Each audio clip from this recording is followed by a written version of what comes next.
Hello golfers, this post is about air traffic controllers. What do air traffic controllers have to do with golfers, you might wonder? Well, an air traffic controller is one who can help a lot of pilots whose aircraft are circling around an airport land safely and effectively at the airport. And so, an air traffic controller is someone that every serious golfer deserves. As I mentioned, every serious golfer deserves one of these so that each pilot involved in the airline's expansion plans, or one might say, the golfer's performance goals, is not acting independently of all the others. What do I mean? Let's take the example of Bryson DeChambeau, for instance. Who are the various pilots in his life? According to his website, his strength and fitness coach, his swing coaches, his equipment companies, and perhaps others not mentioned in the website, such as a course management advisor, a sports psychologist, or a nutrition expert. What might Bryson's air traffic controller's role be? Firstly, to understand really well his physical and mental capabilities in as much as they affect his performance.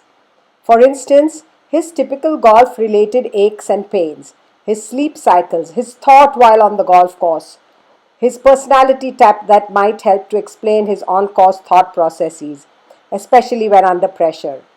Even more importantly, the ATC should understand the correlation between all of those, his golf swing, and his overall performance. And each of these items must be understood through the lens of what the gamut of research tells us about those topics. Once the ATC has a thorough understanding of all aspects of the player's strengths and weaknesses, he or she should be able to discuss with each pilot how their role can perfectly match with every other pilot in the player's orbit.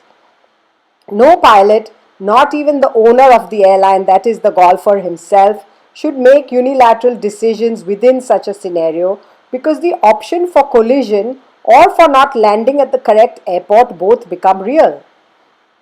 One concrete example is based on recent interviews of one of Bryson's coaches and his fitness trainer. They both emphatically stated that increasing his body mass was Bryson's own idea, and they simply shrugged their shoulders and let him get on with it. They did not wish to discourage him from going in that direction. After all, said one of them, F equals MA, and so Bryson wishing to increase body mass did not seem such a bad idea. What would an ATC have done?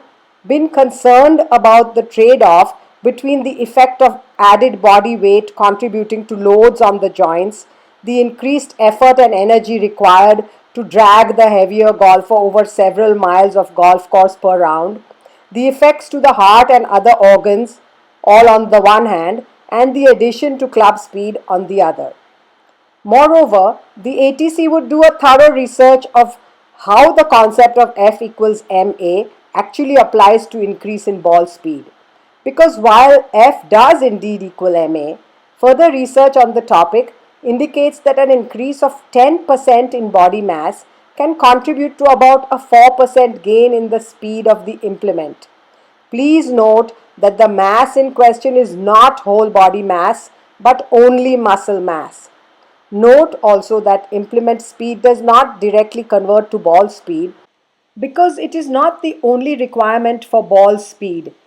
Thus, any fat gained in the process of guzzling 7 protein shakes a day might be detrimental rather than beneficial.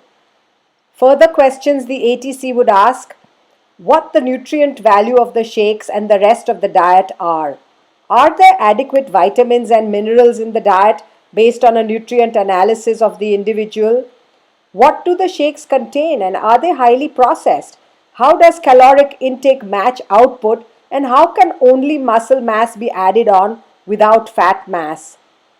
Another important question the ATC would concern herself with: do the fitness goals match up with the requirements of the golfer's actual swing? Based on Bryson's desire to hit the ball further, his fitness coach might justifiably plan on 6 core exercises to start with, because after all, core strength is essential for any human movement. For instance, as in the present case, the choice could be spinal rotation, spinal side bend, spinal extension, spinal flexion, hip extension, and hip rotation. While these will certainly increase the strength of the muscles involved, do they have any specificity to Bryson's existing swing?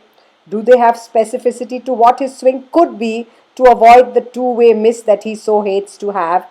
Will the exercises increase only strength and not hypertrophy, which adds mattressing to areas such as the chest and offers a physical barrier to some desired movements being made adequately? And from the coach's point of view, just because he now has strength of individual muscles worked through a large range of motion, should he increase the motion at those trained joints? For instance, is spinal rotation and spinal lateral flexion necessary or desirable in the first place, or should rotation come from the pelvis? How do those two movements alone affect performance, and how might they affect injury? What if he has agreed to injury causing movements for the short term? If he, the player, does not have the personality type to win quickly but needs time to mature, by then he may sadly have succumbed to injury, much as Tiger Woods did. And then what about equipment? Bryson is said to have decided upon Cobra's single length clubs because he believed that he must have a single plane for every club in the bag to reduce differences in his swing from wedge to driver. The single swing plane should not be achieved for its supposed simplicity because it is far more important to understand the compromises individual torso and arm joints must make to get the club into that single plane, and there are far simpler ways to get a repeating swing plane than to go to such extremes. So while single length clubs can be a great boon to any golfer, their purpose should be to allow a golfer to stand more upright for all clubs and thus have a more back-friendly swing which, at the same time, produces a longer arm club lever for faster club speed at impact. In conclusion, therefore, a professional golfer without an air traffic controller is like an individual pilot trying to land his aircraft at a busy, unfamiliar airport with no guidance and no knowledge of the likelihood for success.